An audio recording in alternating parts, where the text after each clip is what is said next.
CPM Alappuzha ജില്ലാ സെക്രട്ടറിക്കെതിരെ രൂക്ഷ വിമർശനവുമായി G Sudhakaran MLA. R Nasar ഒറ്റപ്പെട്ട നേതാവാണ്. ജില്ലാ സെക്രട്ടറി സ്വന്തം പാർട്ടിയെ കുഴിയിലാക്കാതെ നോക്കണം. തെരഞ്ഞെടുപ്പിലുണ്ടായ തിരിച്ചടി CPM-ന് ഇതുവരെ മനസ്സിലായിട്ടില്ലെന്നും ജി സുധാകരൻ പറഞ്ഞു. സജി ചെറിയാൻ, സലാം തുടങ്ങിയ പൊളിറ്റിക്കൽ ക്രിമിനലുകൾ പാർട്ടി കൈയടക്കിയെന്നും സുധാകരൻ. ജില്ലാ സെക്രട്ടറി ആലപ്പുഴയിലെ ജനങ്ങളിൽ നിന്നും 100% ഒറ്റപ്പെട്ട ഒരു നേതാവാണ്. അദ്ദേഹത്തിന്റെ കമ്മിറ്റി ഒറ്റപ്പെട്ടിരിക്കുകയാണ്. അദ്ദേഹത്തിനോട് ജനങ്ങൾ വളരെ കുറവാണ്. അതൊന്നും മനസ്സിലാക്കാനോ വിലയിരുത്താനോ നഷ്ടപ്പെട്ട ജനബന്ധനം കൊണ്ടുവരാനോ ഉള്ള ഭൗതികമായ കഴിവോ കായികമായ ക്ഷമതയോ ഈ ജില്ലാ സെക്രട്ടറിയോ കൂടെ നിൽക്കുന്ന ആൾക്കാർക്കോ ഇല്ല. ഈ ജില്ലാ സെക്രട്ടറി എന്ത് കണ്ണുകൊണ്ടായി സംസാരം, ഏത് ജനമാണ് എന്നെ കൈകാര്യം ചെയ്യുന്നല്ലേ ചെയ്തു. ജനങ്ങൾ നിങ്ങളെ കൈകാര്യം ചെയ്ത് കഴിഞ്ഞു. കൈകാര്യം ചെയ്യുന്ന പറഞ്ഞാൽ കായികമായിട്ടല്ല. അങ്ങനെ കൈകാര്യം ചെയ്താൽ അയാളെ പോലീസ് അറസ്റ്റ് ചെയ്യത്തില്ലേ? ഇനി ആരെങ്കിലും എൻ്റെ നേരെ കൈ കൊണ്ടുപോയാൽ എൻ്റെ ഉത്തരവാദി നാസറായിട്ട് വരും. കാരണം പുള്ളി പറഞ്ഞാൽ ഞാൻ കൈകാര്യം ചെയ്തോളാം. അപ്പം അതിനകത്തുള്ള പ്രൊവോക്കേറ്റർ അതിനെ നിർദ്ദേശിച്ചാൾ പ്രതിയാവും. ഇത് വല്ലതും അറിയോ? നിയമം വല്ലതും അറിയോ? അപ്പം എല്ലാ അബദ്ധങ്ങളാണ് കാണിക്കുന്നത്. ഈ പോക്കിൽ അടുത്ത ഒറ്റ സീറ്റ് കിട്ടില്ല. എഴുതി വെച്ചോ.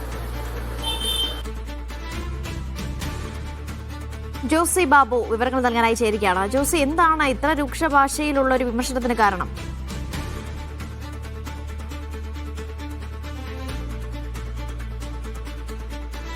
അനീഷ, CPM നേതൃത്വത്തിനെതിരെയുള്ള ജി സുധാകരന്റെ വിമർശനം തുടരുകയാണ്. ഇന്നലെ CPM ഏരിയ കമ്മിറ്റിയുടെ നേതൃത്വത്തിൽ ജി സുധാകരന്റെ MLA ഓഫീസിലേക്ക് മാർച്ച് നടത്തിയിരുന്നു. ഇതിൽ ചില പരാമർശങ്ങൾ CPM നേതാക്കളുടെ ഭാഗത്തുനിന്നും ഉണ്ടായി. പ്രത്യേകിച്ച് CPM ജില്ലാ സെക്രട്ടറി അടക്കം ജി സുധാകരന്റെ നാക്ക് ആണിയടിച്ചുറപ്പിക്കുമെന്നുള്ള തരത്തിലുള്ള കടുത്ത പ്രതികരണങ്ങൾ നടത്തി. ഈ പ്രതികരണങ്ങൾ ഉയർത്തിക്കൊണ്ടാണ് ഇപ്പോൾ ജി സുധാകരന്റെ രൂക്ഷമായ വിമർശനം.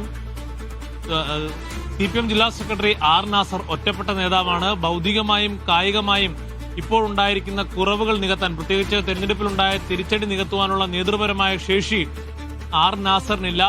അതോടൊപ്പം ജില്ലയിൽ നിന്നുള്ള മുൻ മന്ത്രി സജി ചെറിയാൻ, അതോടൊപ്പം തന്നെ മുൻ MLA ആയ സലാം അടക്കമുള്ളവർക്കെതിരെയും വിമർശനം ജി സുധാകരൻ ഉയർത്തി. ഇത്തരം പൊളിറ്റിക്കൽ ക്രിമിനലുകൾ പാർട്ടിയിൽ പിടിമുറുക്കിയതോടെയാണ് താൻ ഉൾപ്പെടെയുള്ള ആളുകൾ പുറത്തേക്ക് പോയത്. ഇതുവരെയും തിരഞ്ഞെടുപ്പ് തോൽവിയുടെ കാര്യം ഉൾക്കൊള്ളുവാനുള്ള കഴിവ് ഇല്ലാതായി പാർട്ടിക്ക് മാറി. അത്തരത്തിൽ നേതൃപരമായ വലിയ വീഴ്ചയാണ് ആർ നാസർ അടക്കമുള്ള നേതാക്കൾക്ക് ജില്ലയിൽ സംഭവിച്ചതും അത് ജനങ്ങൾ ഇതിനോടകം തന്നെ കൈകാര്യം ചെയ്ത് തെളിയിച്ചതാണ് എന്നുള്ള കാര്യവും അദ്ദേഹം ചൂണ്ടിക്കാണിക്കുന്നുണ്ട്. പക്ഷേ ഇത്തരം വലിയ തിരിച്ചടി ഉണ്ടായിട്ടും ആ തിരിച്ചടികളൊന്നും പഠിക്കാൻ CPM നേതൃത്വം തയ്യാറാകുന്നില്ല എന്നുള്ള വിമർശനമാണ് ജി സുധാകരൻ ഉന്നയിക്കുന്നത്. അനീഷ. ശരി.